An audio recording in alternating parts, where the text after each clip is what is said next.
Good day everyone, I am your BASILISCO, and this lecture video I am going to discuss units of translation. We all know that translation is necessary for spreading new information, knowledge, and ideas across the world. It is absolutely necessary to achieve effective communication between different cultures. In the process of spreading new information, translation is something that can change history. Referential synonyms. Sentences cohere through the use of referential synonyms, which may be lexical, pronominal, or general. Thus, referential synonyms, as in the text provided below, is much wider than in languages with nouns split between 2 or 3 genders. An example of the mistranslation of pronouns is in the Authorized Version. In Isaiah chapter 37, verse 36, Then the angel of the Lord went forth and smite in the camp of Assyrians 180,500. And when they arose early in the morning, behold, they were all dead. Today's English version, an angel of the Lord went to the Assyrian camp and killed 185,000 soldiers at dawn the next day. There they lay, all dead, are also used as pronoun synonyms. Lastly, words at all degrees or generality can be used to connect sentences from general words. In many cases, all three types of referential synonym are used to avoid repetition rather than to supply new information, which in any event is incidental, thematic, and not part of the sentence's message, whilst the translator must reproduce the new information. He should not be afraid of repetition, in particular of repeating the most specific terms or the proper name to avoid any ambiguity. Let us move on to the enumerators. Enumerators or enumerative conjuncts also act as the connectors between sentences. Numerical adverbs are usually straightforward, just like the text provided below. May oscillate between enumeration and contrast. Undern may have to be cunningly translated. Include and or is too often ambiguous. Other connectives. Linguistic synonyms are also used as a cohesive device to avoid repetition, particularly in a reinforcing sentence. In the second sentence provided below is almost redundant, but it emphasizes social progress, whilst the first denotes academic progressiveness or buoyancy in the head count, which is this context not always is identical in meaning with linguistic, could be translated as the subject or the discipline. Outside the context, the classical member of the couplet of German synonyms is often more modern and voguish, being closer to English and French as a reaction against the old purist pedantian, words more or less vaguely expressing analogy. So let's move on to the functional sentence perspective. Functional sentence perspective, or FSP, the Prague School's erroneous contribution to linguistics, which is now superheaded by John Ferbas, who, like me, is from Brno, not Prague, links the study of discourse, sentence, and emphasis is that it is intimately related to translation problems. FSP examines the arrangement of the elements of sentence in the light of its linguistic, situational, and cultural context, determining its function within the paragraph and the text. What is known or may be inferred or is the starting point of a communication. The communicative basis is to be regarded as the theme of the sentence, and the elements which convey the new piece of information. The communicative nucleus is the rime. Rime in English is often signaled by the indefinite article, a determiner, a specific term, such as Robert Smith. Theme by the definite article, a determiner or a generic term, such as Smith. A further distinction in English between Robert Smith and Smith may be that the first is not known, the second is well known, or the first is used to distinguish one of a larger number of Smiths. Russian obligatorily and Italian stylistically distinguish rime by word order, just like thus I arrivato uno dai miei amici, which is in English, one of my friends arrive. Imposing a pragmatic communicative dynamisms or CD on the last word of the sentence, which is the rime's natural position, elements that belong neither to the theme nor rime as are transitional. The thematic elements are communicatively less dynamic, therefore carry a smaller amount of CD than the rhythmic elements.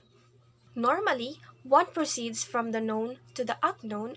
One begins with the theme, and therefore the new elements with the highest degree of CD come last in the sentence. For example, he met a frightening lion. However, every language has a various phonetic, lexicogrammatically, and punctuation, italics or inverted commas, devices for highlighting important information, just like the sentence provided below. And any Emphasis in any language can therefore be switched to any part of the sentence in the normal theme or the rime or subject verb complement sentence. The CD will be on the complement or the last word. For example, in verbose communicative dynamism indicates the importance of correctly preserving emphasis in the translation. There is always at least an argument of retaining a theme rime or the rime theme order at the sacrifice of syntax and even lexis. The translator has to reconcile the functional, semantic, cognitive, and stylistic, and syntactic aspects of each sentence. Crudely, take the sentence.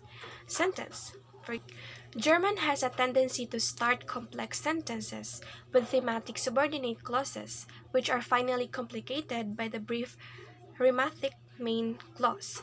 English revises this sequence for the sake of clarity and because, unlike German, it is not used to waiting so long for the main verb. Thus, in considering the functional, semantic, and syntactic aspects of an English, the translator may have to weigh the writer's functional purposes against the particular language's word order tendencies, not rules. Just like the three example. The first one here is the delicate flavor of crayfish has long been appreciated in French cooking. It is actualization. The second is with its delicate flavor, the crayfish has long found favor in French cuisine. Emphasis on the French cuisine. Emphasis on favor can be increased by putting in French cuisine at the head of the sentence. The last example is with its delicate flavor, the crayfish has long found appreciation in French cooking. It is a jargon. Move on to the contrasts. Climax or focus can also be marked by a negative to positive consequence, where the negative is likely to introduce an opposite or heightened meaning. Again, this may be useful in assessing neologisms or unfindable words. I define this as a word whose meaning, for any reason whatsoever, escapes you. Contrasts or oppositions are one of the most powerful cohesive factors in discourse when they introduce. However, contrasts between objects or actions are just as common. Here there are as a balance rather than contrast, and as above the shift from SL, verb to English empty verb, plus verbal noun, strengthens the balance. But today, as fresh unity is reviving, that counts and carries weight. Note again that the carries is an empty or a dummy verb, and English monosyllabic verbs. We easily convert to monosyllabic nouns. Weight. Other types of contrast are normally signaled by comparatives and superlatives. However, in some languages, notably German and Italian, not according to pedants in French, the comparative may be absolute as well as relative. For example, grosser may be fairly large as well as larger than something previously mentioned. Note that in English, a comparison is implied but need not be explicit. The larger towns, comparatives, superlatives, and analogues. Likewise, respectively related, kindred, comparable with what, respective, so, just like, are sometimes used as cohesive devices and are occasionally to obscure that you may have to look for the reference objects in a previous paragraph. The above has been an attempt to show to what extent hope can be regarded as a unit of translation and what more or less practical indications you as translator can derive from this concept. These indications are, I think, appreciable but limited. The mass of the translation uses the text as a unit only when there are apparently insuperable problems that the level of the collocation clause or sentence level. This is the ripple theory of translation. Text as unit has naturally come into prominence because of the current emphasis on communicative competence and language, where units of translation become longer as a notices the instructions. The larger quantity of writing is perhaps descriptive, where there is less emphasis or communication and UTs are smaller. The lower units of translation.